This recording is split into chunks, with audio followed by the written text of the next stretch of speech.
I used to think the whole purpose of life was pursuing happiness. Everyone said the path to happiness was success, so I searched for that ideal job, that perfect boyfriend, that beautiful apartment. But instead of ever feeling fulfilled, I felt anxious and adrift. And I wasn't alone. My friends, they struggled with this too.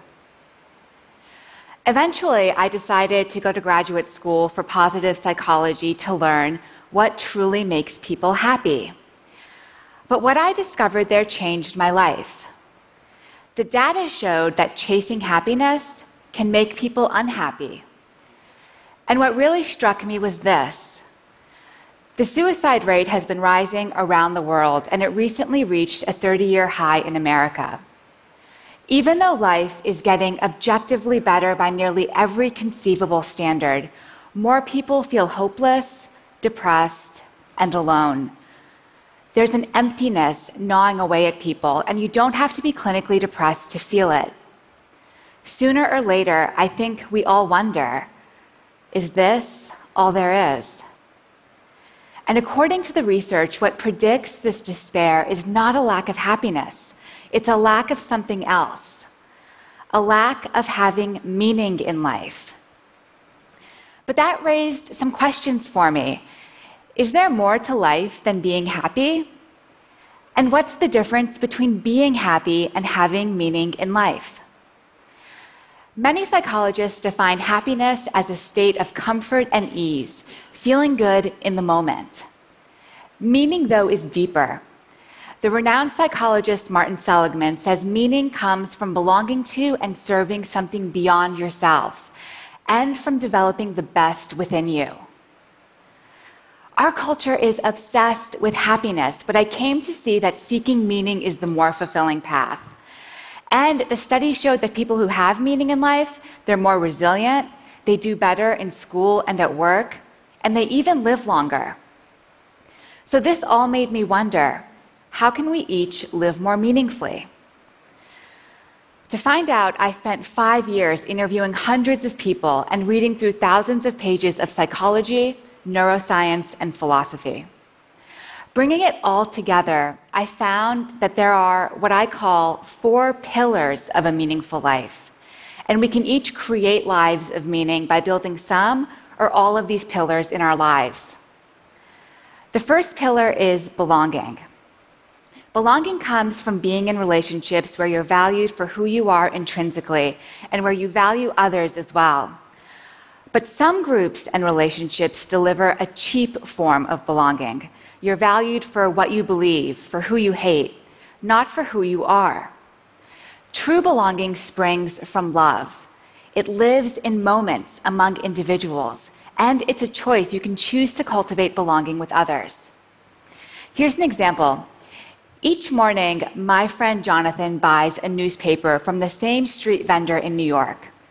They don't just conduct a transaction, though. They take a moment to slow down, talk, and treat each other like humans. But one time, Jonathan didn't have the right change, and the vendor said, "Don't worry about it." But Jonathan insisted on paying, so he went to the store and bought something he didn't need to make change. But when he gave the money to the vendor drew back. He was hurt. He was trying to do something kind, but Jonathan had rejected him. I think we all reject people in small ways like this without realizing it. I do. I'll walk by someone I know and barely acknowledge them. I'll check my phone when someone's talking to me. These acts devalue others. They make them feel invisible and unworthy. But when you lead with love, you create a bond that lifts each of you up. For many people, belonging is the most essential source of meaning, those bonds to family and friends. For others, the key to meaning is the second pillar, purpose. Now, finding your purpose is not the same thing as finding that job that makes you happy. Purpose is less about what you want than about what you give.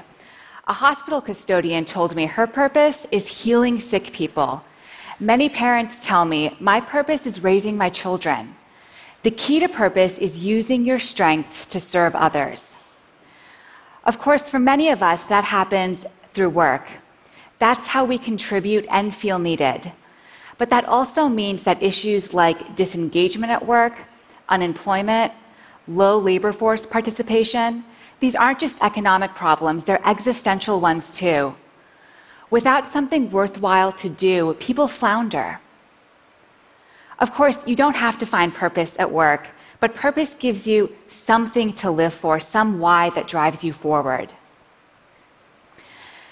The third pillar of meaning is also about stepping beyond yourself, but in a completely different way. Transcendence. Transcendent states are those rare moments when you're lifted above the hustle and bustle of daily life. Your sense of self fades away, and you feel connected to a higher reality. For one person I talked to, transcendence came from seeing art. For another person, it was at church. For me, I'm a writer, and it happens through writing. Sometimes I get so in the zone that I lose all sense of time and place. And these transcendent experiences can change you. One study had students look up at 200 feet tall eucalyptus trees for 1 minute. But afterwards, they felt less self-centered, and they even behaved more generously when given the chance to help someone. Belonging, purpose, transcendence. Now, the fourth pillar of meaning, I found, tends to surprise people. The fourth pillar is storytelling, the story you tell yourself about yourself.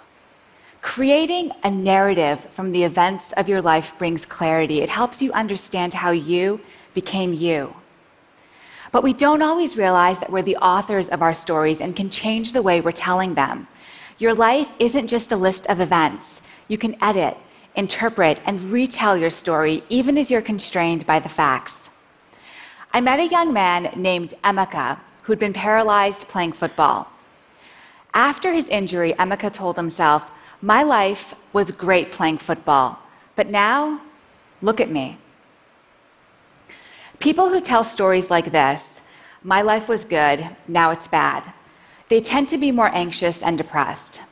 And that was Emeka for a while. But with time, he started to weave a different story. His new story was, "Before my injury, my life was purposeless. I partied a lot and was a pretty selfish guy. But my injury made me realize I could be a better man." That edit to his story changed Emeka's life. After telling the new story to himself, Emeka started mentoring kids, and he discovered what his purpose was: serving others. The psychologist Dan McAdams calls this a redemptive story, where the bad is redeemed by the good. People leading meaningful lives, he's found, they tend to tell stories about their lives defined by redemption, growth, and love. But what makes people change their stories? Some people get help from a therapist, but you can do it on your own too, just by reflecting on your life thoughtfully. How your defining experiences shaped you, what you lost, what you gained. That's what Emeka did. You won't change your story overnight. It could take years and be painful. After all, we've all suffered and we all struggle. But embracing those painful memories can lead to new insights and wisdom, to finding that good that sustains you.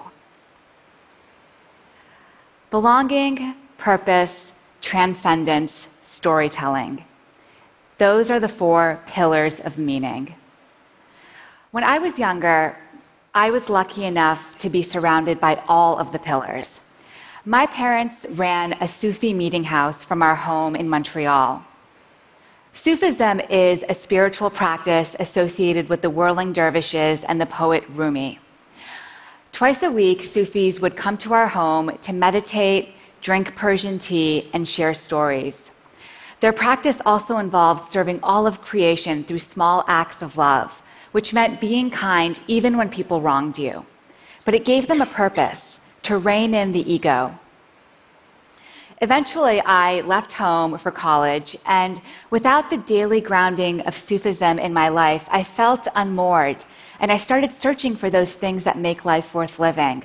That's what set me on this journey. Looking back, I now realize that the Sufi house had a real culture of meaning. The pillars were part of the architecture, and the presence of the pillars helped us all live more deeply. Of course, the same principle applies in other strong communities as well, good ones and bad ones. Gangs, cults, these are cultures of meaning that use the pillars and give people something to live and die for. But that's exactly why we, as a society, must offer better alternatives. We need to build these pillars within our families and our institutions to help people become their best selves. But living a meaningful life takes work. It's an ongoing process. As each day goes by, we're constantly creating our lives, adding to our story. And sometimes we can get off track. Whenever that happens to me, I remember a powerful experience I had with my father. Several months after I graduated from college, my dad had a massive heart attack that should have killed him. He survived, and when I asked him what was going through his mind as he faced death, he said all he could think about was needing to live so he could be there for my brother and me, and this gave him the will to fight for life. When he went under anesthesia for emergency surgery, instead of counting backwards from 10, he repeated our names like a mantra. He wanted our names to be the last words he spoke on earth if he died. My dad is a carpenter and a Sufi. It's a humble life, but a good life. Lying there facing death, he had a reason to live: love. His sense of belonging within his family, his purpose as a dad, his transcendent meditation repeating our names, these, he says, are the reasons why he survived. That's the story he tells himself. That's the power of meaning. Happiness comes and goes, but when life is really good and when things are really bad, having meaning gives you something to hold on to. Thank you.